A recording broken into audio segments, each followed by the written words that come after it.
Olá, sejam bem-vindos ao Conversas em Concreto. Nesta edição tenho como convidado Berto Messias, líder parlamentar do PS Açores.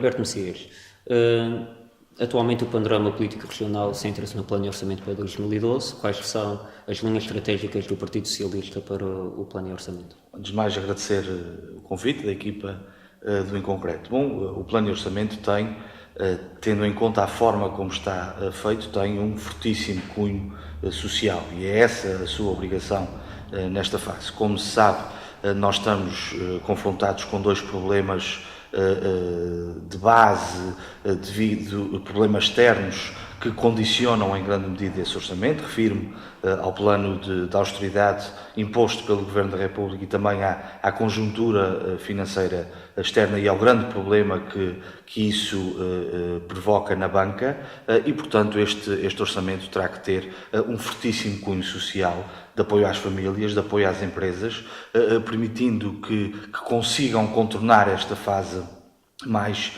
difícil e que consigam também aguentar de portas abertas o nosso tecido empresarial nesta fase mais difícil.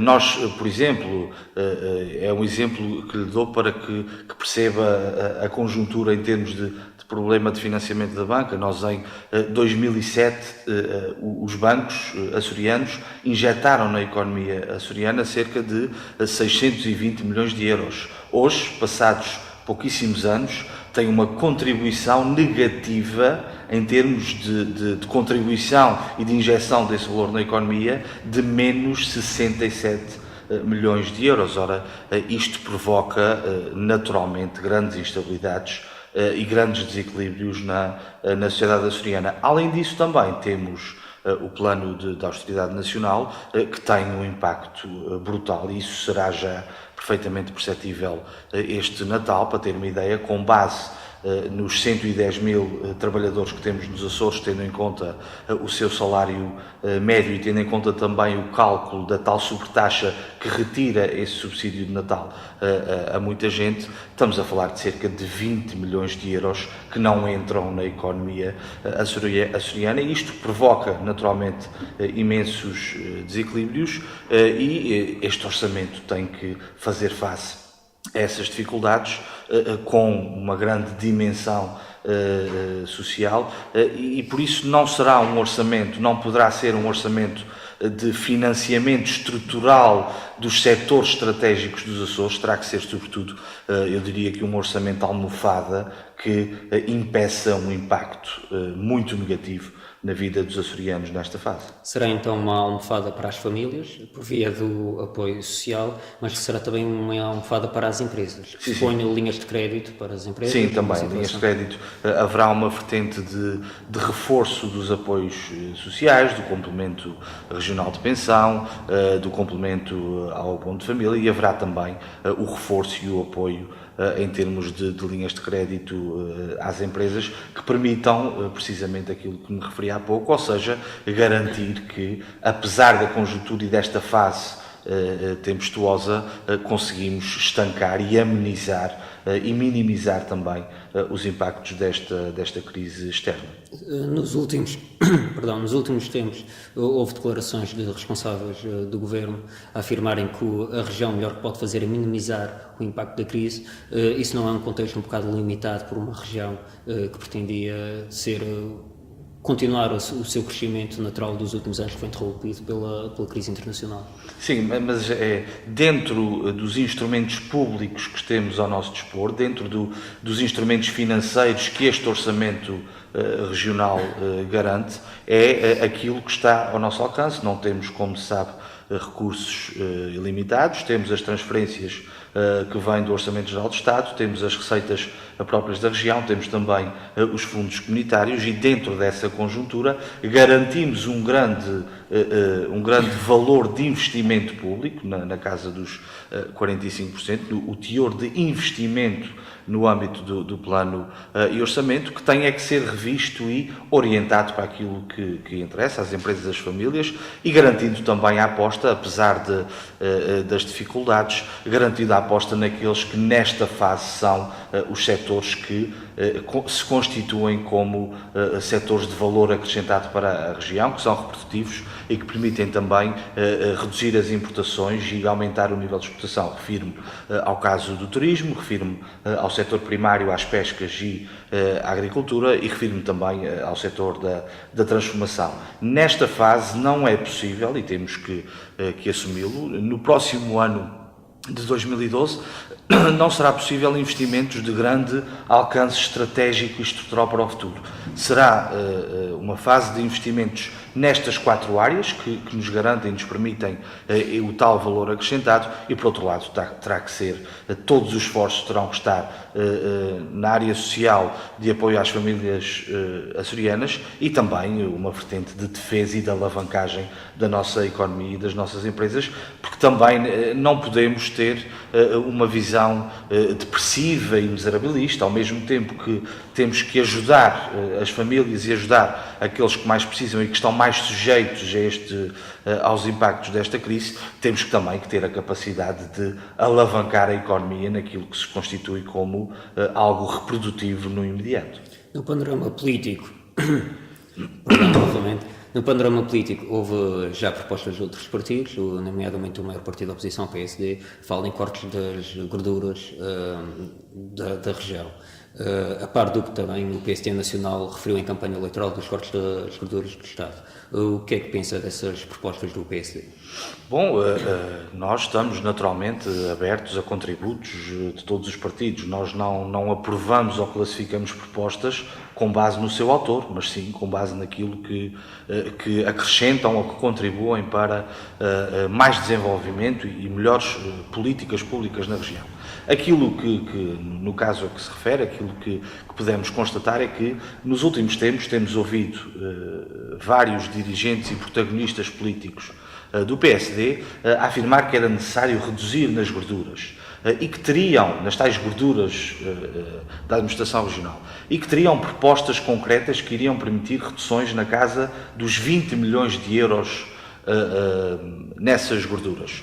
Bom, nós aguardámos que essas propostas entrassem, elas entraram de facto e, qual não foi o nosso espanto, as propostas que foram entregues baseiam-se em reduções da ordem dos 5,5 milhões de euros. Em áreas e em questões, no caso das passagens, das deslocações, de pareceres, disposições de publicidade, que tem na rúbrica para o ano de 2012, nas rúbricas afetas essas áreas têm um valor global previsto pelo Governo Regional de cerca de 4 milhões de euros, ou seja, fica muito claro que o PSD se enganou redondamente na forma como calculou estas propostas e ainda hoje tive a oportunidade de afirmar que o melhor seria que o PSD assumisse que errou e pudesse retirar essas propostas, porque, sendo o maior partido da oposição, esperava-se naturalmente outro tipo de postura e provou-se que, com a materialização dessas propostas, que aquilo que o PSD andou a fazer nos últimos tempos foi a tentar ganhar espaço mediático com esta questão dos 20 milhões, quando na verdade está a defender reduções na ordem dos 2 milhões de euros, que são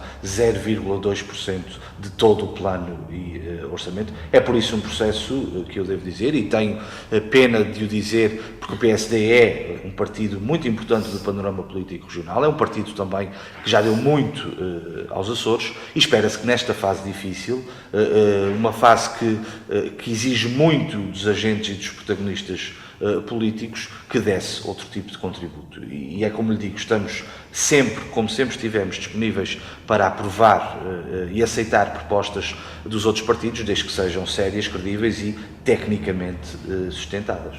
No panorama político, temos a questão da Assembleia Legislativa, o órgão que hoje estabelecer do debate.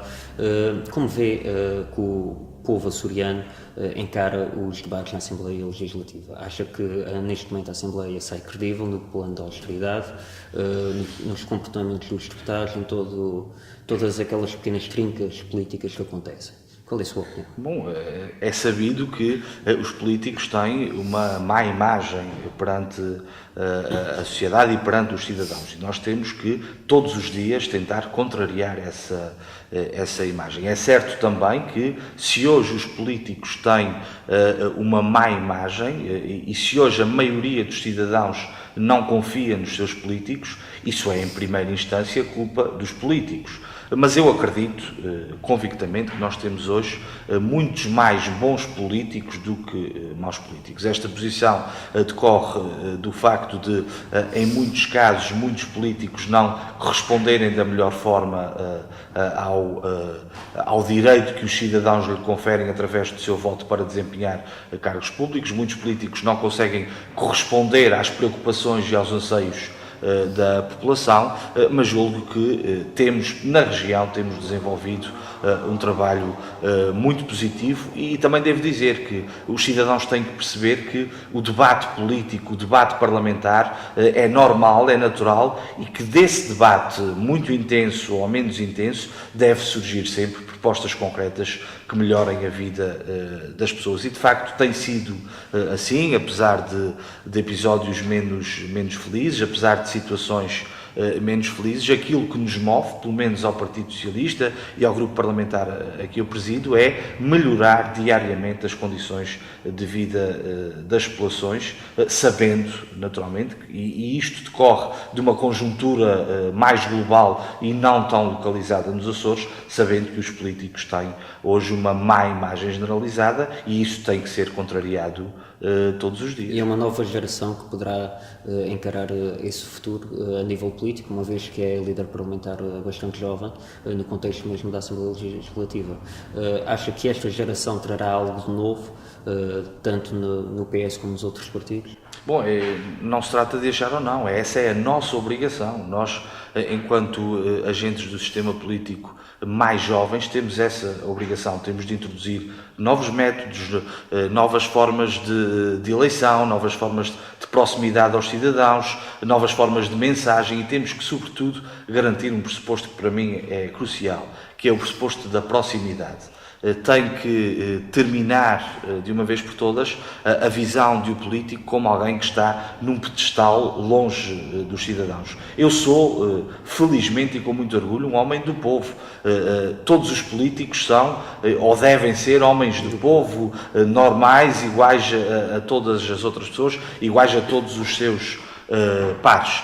E, portanto, nós, as novas gerações de políticos, temos essa obrigação de introduzir novos paradigmas, novos conceitos na forma de fazer política e devemos estar focados naquilo que verdadeiramente interessa, nas pessoas e na melhoria das suas condições de vida.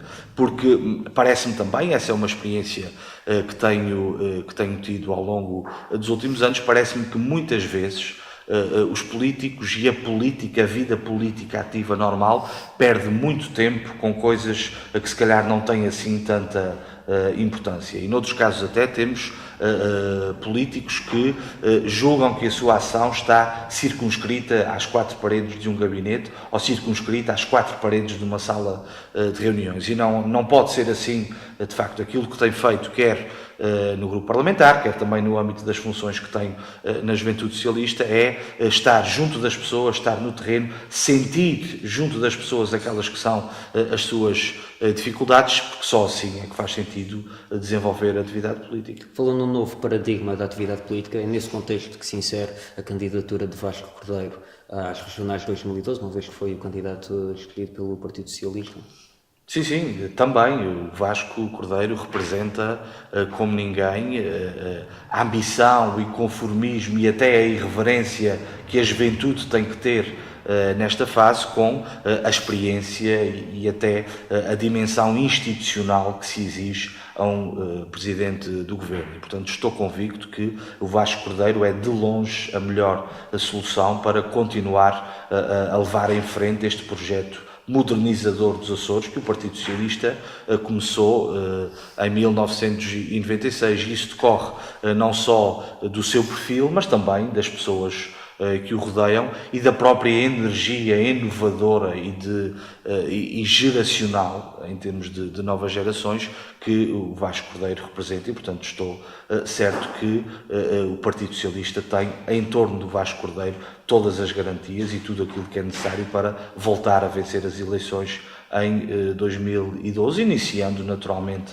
um novo ciclo com um novo protagonista, mas um projeto que será também, com certeza, um projeto de modernidade, tendo em conta a subida de patamares que nós tivemos em termos de desenvolvimento da região. Muito bem, tivemos a conhecer o plano e orçamento para 2012, em especial as posições do PS Açores e também aquilo que irá marcar o ano 2012, que é as regionais do candidato Partido Socialista Vasco Cordeiro. Muito bem, até à próxima.